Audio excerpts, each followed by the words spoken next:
আসসালামু আলাইকুম প্রিয় সুধী, আজ আমি আপনাদের সাথে আলোচনা করতে যাচ্ছি জাতীয় তথ্য বাতায়ন নিয়ে। প্রথমে দেখে নিচ্ছি, পরে আমি আপনাদেরকে সরাসরি দেখিয়ে দেব।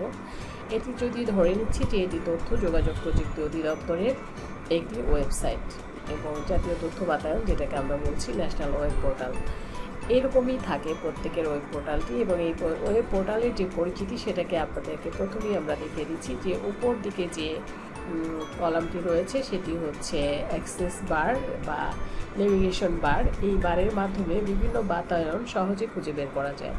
আপনারা দেখতে পাচ্ছেন এখানে বিভাগ লেখা আছে, ঢাকা বিভাগ, ঢাকা বিভাগের গাজীপুর জেলা এবং গাজীপুর জেলার যে কোনো উপজেলা এখান থেকে খুঁজে বের করা সম্ভব। তারপরে দ্বিতীয় অংশ যেটি রয়েছে, আপনারা যেখানে মাননীয় প্রধানমন্ত্রীর ছবি দেখতে পাচ্ছেন, এটিকে বলে ব্যানার। এখানে ব্যানারের মাধ্যমে ব্যানারটি নিজেদেরকে তৈরি করতে হয় এবং এই ব্যানার এর মাধ্যমে উক্ত পোর্টালের সৌন্দর্য এবং মূল বিষয়গুলো ফুটে উঠবে। তাই ব্যানার সুন্দর ও আকর্ষণীয় করে এবং নিজস্ব ছবি দিয়ে তৈরি করতে হবে। ব্যানারের বর্ণনা দিতে হবে, প্রতিটি ব্যানারেরও বর্ণনা দিতে হয়। তারপরে আমরা যে অংশটিকে দেখতে পাচ্ছি, আপনারা যিনি দেখছেন 3 নম্বরে যেটা আছে সেটা হলো মেনু বার। এই মেনু বারের কাজ হচ্ছে, মেনু বার আবার 3টি হয়, মেনু বার 1, মেনু বার 2 এবং মেনু বার 3। মেনু বার 1 যেটি, সেটিতে আছে, এটি গাইডলাইনে যেভাবে দেওয়া আছে সেভাবেই হয়, অর্থাৎ জাতীয় তথ্য বাতায়নের একটি ইউজার ম্যানুয়াল রয়েছে এবং গাইডলাইন রয়েছে। সেই গাইডলাইনে যেভাবে এই মেনুগুলো তৈরি করতে বলতে হবে সেরকমই করতে হবে। যেমন প্রথম পাতা আমাদের সম্পর্কে, আমাদের সেবা, অন্যান্য কার্যালয়, ফটো গ্যালারি, প্রকল্প, প্রতিবেদন, ডাউনলোড, যোগাযোগ। এই এই এই যে মেনুগুলো তৈরি করে দেওয়া আছে, এটা কোন দপ্তরের জন্য, কিভাবে এই মেনুগুলো তৈরি করতে হবে, উপজেলা পর্যায়ের জন্য কেমন, জেলা পর্যায়ের জন্য কেমন, বিভাগে বা মন্ত্রণালয়ের জন্য কেমন, সেটা এই গাইডলাইনে রয়েছে এবং আপনারা সেই গাইডলাইনটি দেখলেই বুঝতে পারবেন। এরপরে দেখা যাবে দ্বিতীয় মেনু, যেমন ধরেন প্রকল্প। এই প্রকল্পের দ্বিতীয় মেনু হলো এরকম যে চলমান কী কী প্রকল্প রয়েছে এবং শেখ রাসেল ডিজিটাল ল্যাব, এইটা হচ্ছে দ্বিতীয় মেনু। এবং তৃতীয় মেনুতে রয়েছে শেখ রাসেল ডিজিটাল ল্যাব। ঠিক আছে, তো এরপরে আমরা যেটা দেখতে পাচ্ছি যে এই পাশে রয়েছে 7 নম্বরের টেন্ডার, তারপরে রয়েছে চাকরি এবং বিজ্ঞাপন। এই ক্ষেত্রে বিজ্ঞাপনের ক্ষেত্রে যেটা হবে যে যদি অফিসের নিজস্ব কোনো বিজ্ঞাপন থাকে তাহলে সেটা এখানে লোড করতে হবে, অফিসের নিজস্ব কোনো টেন্ডার থাকলে তা এখানে লোড করতে হবে, এবং চাকরি বা অফিসের নিজস্ব কোনো চাকরি থাকলে তা এখানে দেখানো যাবে। এরপরে আমরা দেখতে পাচ্ছি 9 নম্বরে রয়েছে নোটিশ বোর্ড, এবং এই নোটিশ বোর্ডে যা থাকবে সেটি হলো অফিসে নিয়মিত বিভিন্ন কার্যক্রম দৃষ্টি আকর্ষণ করার জন্য নোটিশ আকারে এখানে পোর্টালে আপলোড করতে হবে। নোটিশ বোর্ডের পরপরই আপনারা দেখতে পাচ্ছেন 10 নম্বরে রয়েছে খবর। এখানে যেটি থাকে সেটি হলো নিয়মিত কার্যক্রমের মধ্যে যে সকল কার্যক্রমগুলোকে খবর আকারে জনসাধারণকে দেখানোর প্রয়োজন বলে মনে করেন তা সংযোজন করলে এখানে তা দেখা যাবে, এবং এখানে একাধিক সংযোজন করলে একাধিক খবর দেখা যাবে। এবং খবরের পরে যেটা রয়েছে যে বক্সগুলো আপনারা দেখতে পাচ্ছেন, এটিকে বলে সেবা বক্স। এই সেবা বক্সে এক এক মন্ত্রণালয়ে এক এক ধরনের সেবা বক্স থাকে, এক এক দপ্তরের এক এক ধরনের সেবা বক্স থাকে, জেলার জন্য এক ধরনের সেবা বক্স, উপজেলার জন্য আরেক ধরনের সেবা বক্স থাকে। এটা আপনার জাতীয় তথ্য বাতায়নের ইউজার ম্যানুয়ালেই আপনি খুঁজলে দেখতে পাবেন যে কোন দপ্তরের জন্য কী ধরনের সেবা বক্স থাকা উচিত। এরপরে আমরা যদি দেখি 12 নাম্বার হচ্ছে কেন্দ্রীয় ই সেবা। এটি হচ্ছে কেন্দ্রীয় ই সেবা হলো আপনার এটি কেন্দ্রীয়ভাবে যুক্ত করা বিভিন্ন ই সেবার সংক্রান্ত তথ্য যা কেন্দ্রীয়ভাবে নিয়ন্ত্রণ করা হয়, অর্থাৎ সেন্ট্রালি গণপ্রজাতন্ত্রী বাংলাদেশ সরকার কর্তৃক নিয়ন্ত্রিত হয়। এবং এরপরে আপনারা দেখতে পাবেন জেলা ই সেবা। জেলা ই সেবা এটি হচ্ছে 13 নম্বরে আমরা দেখতে পাচ্ছি। এখানে জেলা পর্যায়ে ব্যবহৃত বিভিন্ন ই সেবা বা যা জেলা হতে নিয়ন্ত্রণ করা হয় সেগুলো এখানে আপলোড করতে হয়। এবং অন্যান্য ই সেবার মধ্যে যেটা থাকে সেটা হলো এটি সরকারি অফিসের নিজস্ব ই সেবা, যা নিজ নিজ অফিসকেই ব্যবস্থাপনা করতে হয়, অর্থাৎ নিজস্ব কোনো ই সেবা যদি থাকে তাহলে তা এখানে লিখতে হয়। এরপরেই রয়েছে ইনোভেশন কর্নার। আপনারা দেখতে পাচ্ছেন যে ইনোভেশন কর্নার, এটি সরকারি অফিসের নিজস্ব ইনোভেশন থাকলে এখানে তা যুক্ত করতে হবে, ইনোভেশনগুলো যুক্ত করতে হবে, এবং বিভাগ, জেলা, উপজেলা এবং ইউনিয়ন অথবা আলাদা আলাদাভাবে একত্রিত করেও ইনোভেশন তথ্য সংযুক্ত করবে।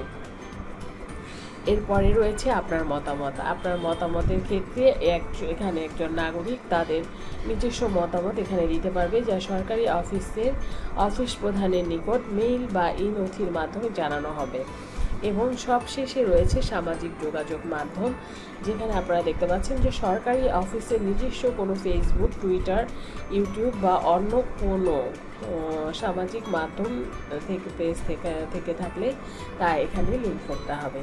এই হলো মোটামুটি পোর্টালের পরিচিতি আমরা ছবির মাধ্যমে দেখলাম। এবারে চলুন আমরা সরাসরি দেখে নিই জাতীয় তথ্য বাতায়নটি কেমন।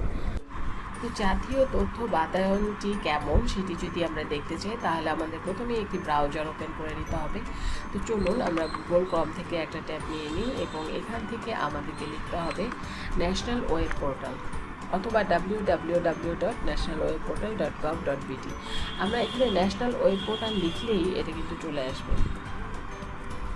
ন্যাশনাল ওয়েব পোর্টাল লিখলে এটা চলে আসবে এবং এখান থেকে আপনারা দেখতে পাচ্ছেন যে জাতীয় তথ্য বাতায়ন রয়েছে, সেটিকে আমরা ক্লিক করি যদি, তাহলে আমরা জাতীয় তথ্য বাতায়নটি দেখতে পাচ্ছি। এটি বাংলাদেশ সরকারের জাতীয় তথ্য বাতায়ন এবং এইভাবে প্রত্যেকটা বিভাগে, প্রত্যেকটা মন্ত্রণালয়ে, প্রত্যেকটা দপ্তরে ওয়েব পোর্টাল রয়েছে।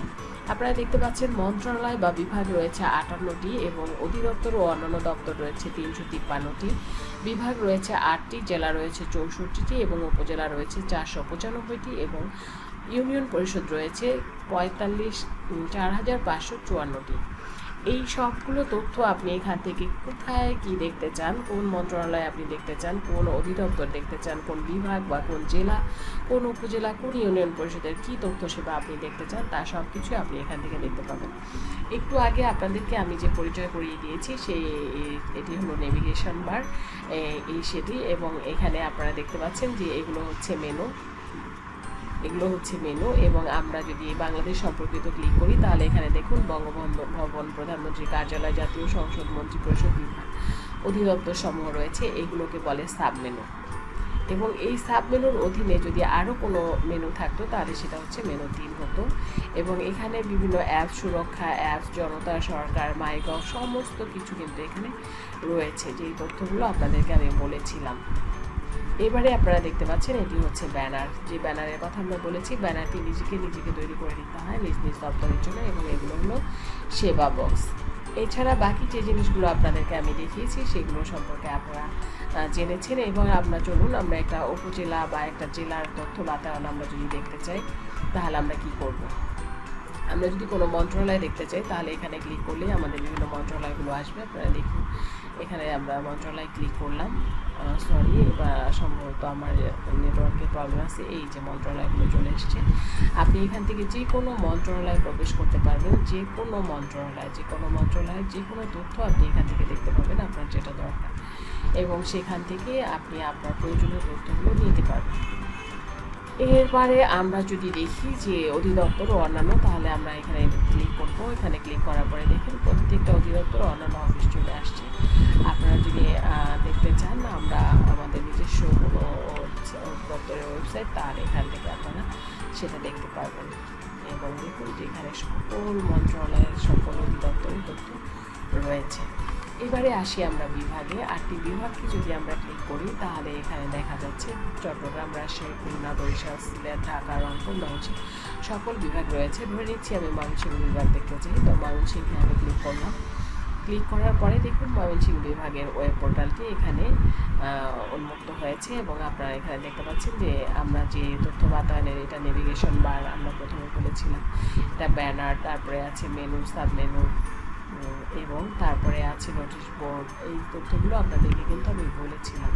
এরপরে দেখুন ক্যালেন্ডার। এই সব কিছু আমরা একটা সরকার যে মানুষের সুবিধার জন্য কত কাজ করেছে এটা না দেখলে আসলে আপনারা বুঝতে পারবেন না। এবং এখানে সবচেয়ে আরেকটি গুরুত্বপূর্ণ বিষয় হলো জরুরি যে তথ্য কলগুলো, সরকারি তথ্য সেবা পাওয়ার জন্য 333-তে ফোন করতে হবে, জরুরি সেবার জন্য 999-এ ফোন করবেন, নারী নির্যাতন প্রতিরোধের জন্য 109-এ করবেন, দুদকের জন্য 106 করবেন। এখানে ক্লিক তাহলে আমরা একটা জেলায় যেতে চাই, তাহলে আমরা জেলাগুলোকে এখান থেকে ইজিলি দেখতে পাবো। আপনি আপনার জেলা দেখতে পাবেন, আমরা আমাদের জেলাকে দেখতে পাবো এখান থেকে যদি আমরা এখানে ক্লিক করি। এখানে দেখুন বিভাগ অনুযায়ী প্রত্যেকটা জেলার নাম আছে এবং যেই জেলায় আপনি ক্লিক করবেন, আপনি কোন জেলা দেখতে চান সেই জেলায় আপনি দেখতে পাবেন। ধরুন আমরা এখান থেকে দিনাজপুর জেলা দেখতে চাই, তাহলে দিনাজপুর জেলার ওয়েব পোর্টালে আমি প্রবেশ করতে পারবো এবং দিনাজপুর জেলা কি কি সেবা আমাদেরকে দিয়ে থাকে, তার কি কি কার্যক্রম চলছে, সমস্ত কিছু কিন্তু আমরা এখান থেকে ডিটেলস জানতে পারবো। কোনো কিছুই আগে আমরা এখানে মানিকগঞ্জ থেকে দেখতে পাবো, শুধু মানিকগঞ্জ না, যে কোনো উপজেলা, যে কোনো জেলা আপনি দেখতে পাবেন। এই দেখুন আমাদের মানিকগঞ্জ জেলার এটা ওয়েব পোর্টাল এবং এখানে অফিস আদেশ, আগস্ট মাসের স্টাফ মিটিংয়ের নোটিশ, সমস্ত তথ্য যা যা বলেছি সব কিছু আপনি কী জানতে চান সরকার সম্পর্কে, সরকারের রুলস শেয়ার করবো যে আমরা উপজেলাগুলোতে কীভাবে ঢুকবো, উপজেলাগুলোতে ঢুকতে গেলে এই উপজেলায় আমি ক্লিক করবো এবং উপজেলা থেকে দেখবো এখানে সবগুলো জেলার নাম চলে আসছে। এর মধ্যে থেকে আপনি যে কোনো উপজেলার যে কোনো উপজেলায় ঢুকতে পারবেন। আমার মনে হয় আপনারা বিষয়টা বুঝতে পেরেছেন এবং আপনাদের যেখানে যেটুকু সেবার প্রয়োজন আপনারা ন্যাশনাল ওয়েব পোর্টাল থেকে নিতে পারবেন। আর আমরা যারা সরকারি কর্মকর্তারা রয়েছি তারা এই ওয়েব পোর্টালে আপডেট করে থাকি এবং আমাদের সকল দপ্তরের সকল তথ্যগুলো কিন্তু এই ওয়েব পোর্টালে থাকে। তো ওয়েব পোর্টাল থেকে একজন সাধারণ মানুষ, একজন সুবিধাভোগী যার সুবিধা নেওয়া প্রয়োজন, সরকারি সেবা নেওয়া প্রয়োজন, সে কিন্তু এখান থেকে সেবাগুলো নিতে পারবে। তো আজকে এ পর্যন্তই, আপনাদের সাথে দেখা হবে পরবর্তী কোনো ভিডিওতে। সেখানে আমি আলোচনা করব কীভাবে বাংলাদেশ গভর্নমেন্টের জাতীয় তথ্য বাতায়নে আপনার দপ্তরগুলোতে আপনি লগ ইন করতে পারবেন এবং লগ ইন করে আপনি আপনার দপ্তরের কার্যক্রমগুলোকে সঠিকভাবে পরিচালনা করতে পারবেন। আজ এই পর্যন্তই, সবাই ভালো থাকুন, সুস্থ থাকুন।